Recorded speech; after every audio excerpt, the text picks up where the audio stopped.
एकलकोंडा road आहे जवळजवळ. समोरून गाड्या येतात, मागणं एकही गाडी नाही पुढे जाणारी आम्हाला कोण दिसत नाही. समोरून गाड्या येत आहेत, क्वचितच येत आहेत कोणत्या.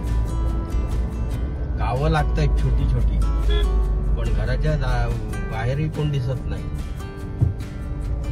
आता इथे कुठली तरी नदी आली बघा, हा छोटासा पूल आला. नदी आहे का वहाळ आहे? नदी नाही, वहाळच वाटते, म्हणजे ओढा.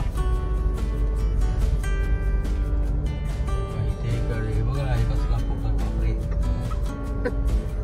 फोटो होता ते मगाशी पण काल जाताना पण पाहिलं होतं बाईचा, असे डोळे मोठे करून. काय ऍक्टर आहे का काय कळे ना मला. हॉटेल दुर्गंबा.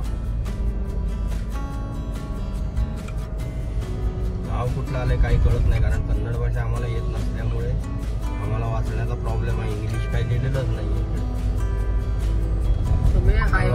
भाषेचा विरोध नाही, पण निदान टुरिस्ट तुमच्याकडे आता येतात तर निदान त्यांना कळतील अशी कुठली तरी एक भाषा तुम्ही वापरा आणि त्याच्या खाली लिहा. म्हणजे कुठलंही सरकार असो, ते केंद्र सरकार असो नाहीतर राज्य सरकार असो, त्यांनी थोडा विचार करायला पाहिजे.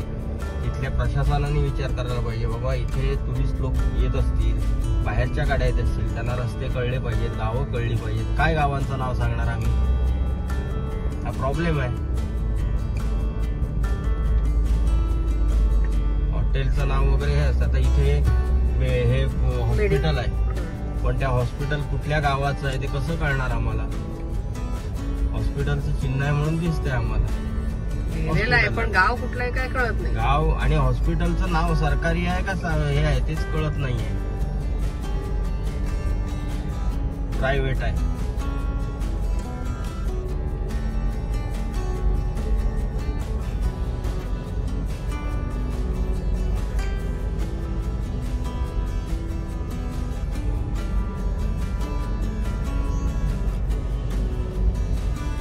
एवढा मोठा बोर्ड आहे पण अजिबात काय कळत नाही काय आहे.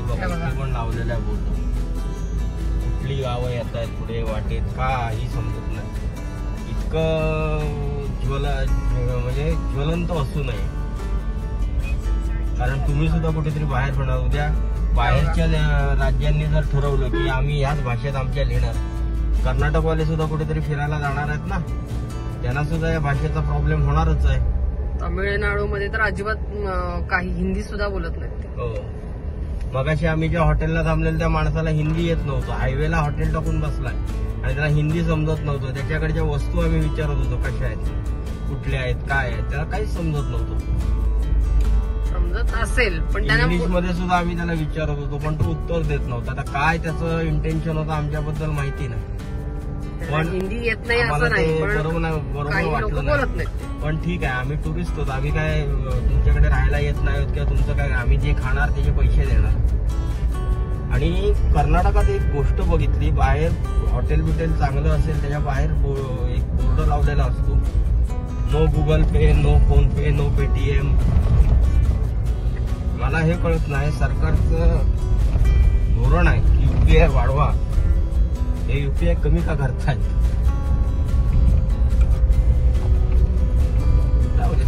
प्रत्येकाचं हे त्याचं त्याला माहिती. या त्या प्रदेशाने आपापलं ठरवावं, कारण पुढे तुम्ही पण कुठेतरी बाहेर जाणार आहात.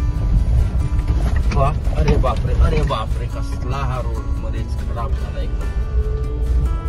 कुठेतरी बाहेर जाणार आहात तेव्हा तुम्हालाही भाषेची अडचण येणार. त्या अनुषंगाने आपल्या लोकांची, आपल्या सरकारने, आपल्या प्रशासनाने पण काळजी घेतली पाहिजे.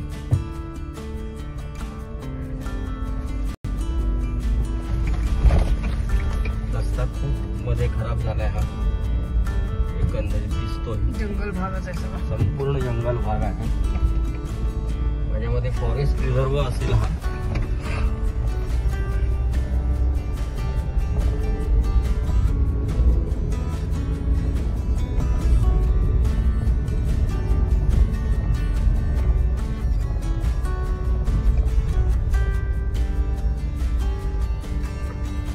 झाडं बघा, जुनी वाटतात, केवढी मोठी आहेत.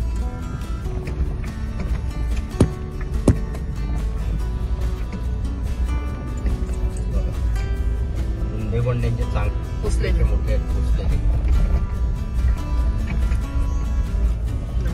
जंगल आणि गुगल बाईनी आम्हाला या रोडवर टाकले पण ठीक आहे. नाही ते टाकते आम्हाला हे आहे पण रस्ते खराब आहेत. पहिले रस्ता चांगला होता काही गावांपर्यंत, आता खराब आहेत. समोरून गाड्या येत आहेत. मागणं आमची एकही गाडी नाही पण एक दोन गाड्या ही MH43 दिसली. मग अशी MH4 पण होती 04. आता ही पण MH11 MH11 आहे. महाराष्ट्रातल्या गाड्या दिसायला लागल्या आम्हाला जरा बरं वाटलं. हो जीवाला जरा बरं वाटलं असंच म्हणावं लागेल.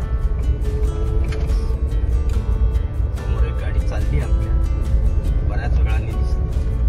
आमच्या मागे 2-3 गाड्या होत्या, त्या कुठे गायब झाल्या कोणाला माहिती, काय कळेना झाले. 123 काहीतरी आहे, काय आहे ते माहिती नाही. 123 आहे किलोमीटर. कुठलं गाव येणार आहे 123 किलोमीटरवर माहिती. नंबर ही असू शकतो. वर नाव लिहिलंय म्हणजे गावाचंच नाव लिहिलेलं आहे. आपल्याला समजत नाही ही कृष्ण निराळ गाडी. हलेड दे महात्मा फुले, सॉरी MH05 दिसते.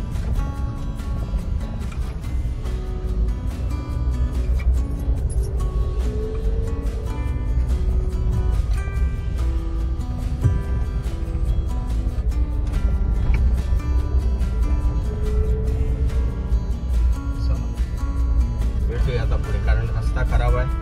मला दाखवण्यात आता इंटरेस्ट नाही. चांगला रस्ता असला, चांगला आणि काय स्पॉट दिसला तर मी दाखवतो. भेटूया पुढे रस्त्यात. 43